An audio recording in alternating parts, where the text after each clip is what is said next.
प्रदेश में सभी क्रशर और 18,000 से अधिक चेजा पत्थर की खदानों को बंद करने से प्रदेश भर में हाहाकार मच गया है। ड्रोन सर्वे, पुरानी रिकवरी के नाम पर छोटे खदान मालिकों को परेशान करने सहित तमाम मांगों को लेकर राजस्थान स्टोन क्रशर एसोसिएशन और राजस्थान स्मॉल माइंस चेंज पत्थर लीज होल्डर्स एसोसिएशन ने प्रदेश भर में काम बंद कर रखा है। इससे सैकड़ों मजदूर बेरोजगार हो गए हैं। राज्य सरकार को रोजाना करोड़ों का नुकसान हो रहा है। एसोसिएट एडिटर निर्मल तिवारी ने दोनों संगठनों के प्रतिनिधियों से खास बातचीत की।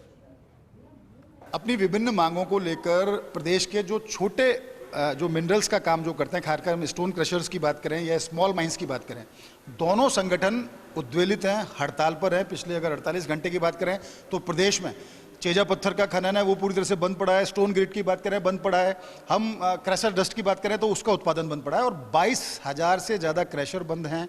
18,000 से ज़्यादा ऐसी छोटी माइंस हैं, खासकर क्वेरीज की बात करें माइंस की, वो बंद पड़ी हुई हैं। सरकार को रोजाना 10 करोड़ से ज़्यादा का नुकसान हो रहा है।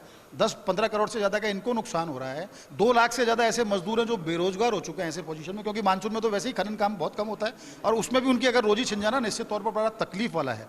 मेरे साथ तमाम एसोसिएशन के पदाधिकारी हैं। खासकर हम सबसे पहले बात करें स्टोन क्रशर एसोसिएशन के अध्यक्ष पवन जी। पवन जी, किस तरह की समस्याएं हैं जिसकी वजह से आपको हड़ताल का निर्णय लेना पड़ा? जैसा कि हमने अभी सोचा है, सरकार का उद्देश्य ट्रांसपेरेंसी लाने का है, लेकिन हमें ये लगता है कि जिस उद्देश्य से जो नियम लागू करते हैं, नियम फॉलो नहीं हो पा रहे। कौन सी ऐसी प्रमुख मांगे हैं? तो आप तो 2-3 ऐसे मुद्दे बताइए जिनकी वजह से हड़ताल पे आना पड़ा आपको। एक तो राजस्थान में अभी जो रॉयल्टी पड़ी है 25%, वो न्याय संगत नहीं है। एक हमारे साथ 5 जिले, सीमावर्ती जिलों पे 10 रुपये की रॉयल्टी करीब पिछले 15 साल से लगती आ रही है। हमने निवेदन किया कि इसका भेदभाव खत्म किए, वो नहीं हुआ। दूसरा, अभी रिसेंट हमारे राजस्थान और यूपी ने एंटी टैक्स लगाया है रोडी और फिनिश वुड जो जाता है, वो हमारे लिए बहुत बड़ी समस्या है। जी, चूंकि आप तो स्मॉल माइंस से जुड़े हुए चेजा पत्थर एसोसिएशन के आप अध्यक्ष भी हैं, कितनी ऐसी छोटी खदानें हैं, कितने मजदूर बेरोजगार हो गए और प्रमुख मुद्दा क्या है? सर, तकरीबन आज की डेट में जो हमारे से जुड़े हुए हैं तकरीबन 18 से 20 हज़ार खनन पट्टाधारी जुड़े हुए हैं और उनके साथ ये मानिए एग्जैक्ट नंबर तो नहीं, लेकिन लाखों में मजदूर जुड़े होंगे, क्योंकि हर तरह का मजदूर है। खनन में काम करने वाला भी है, ट्रैक्टर वाला भी है, डंपर वाला भी है, चाय वाला तक है, वहाँ पे पंचर वाला है, हर तरह का आदमी जुड़ा हुआ है उससे। और जो हमारी आज सबसे बड़ी भय की स्थिति हमारे खनन पट्टाधारियों में जो है वो ड्रोन सर्वे को लेके है। सबको लग रहा है कि जो पूर्व में खनन कार्य किया गया आदिकाल से चला रहा है वो भी उनके गले डाला जाएगा और आज की रेट से, रॉयल्टी की रेट से पेनल्टी लगाई जाएगी। सबसे बड़े भय की स्थिति वो है।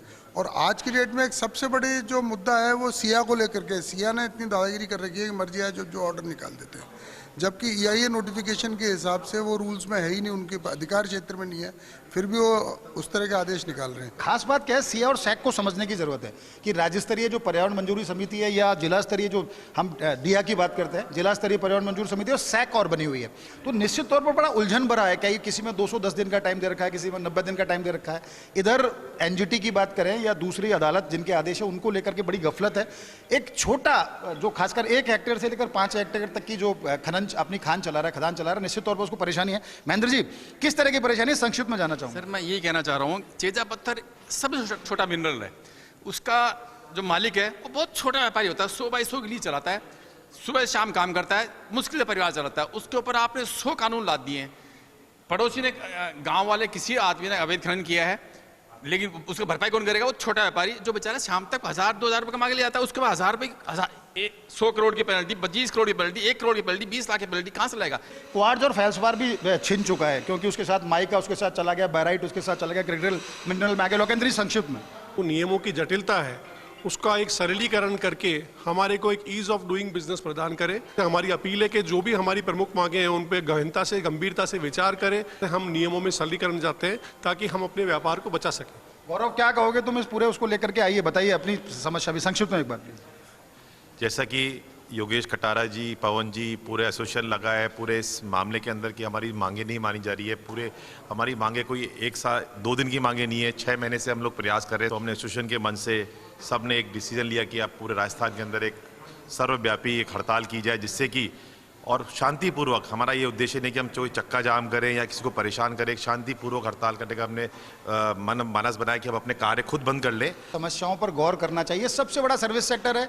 40 लाख से ज़्यादा लोग प्रत्यक्ष और परोक्ष रूप से खनन सेक्टर से जुड़े हुए हैं।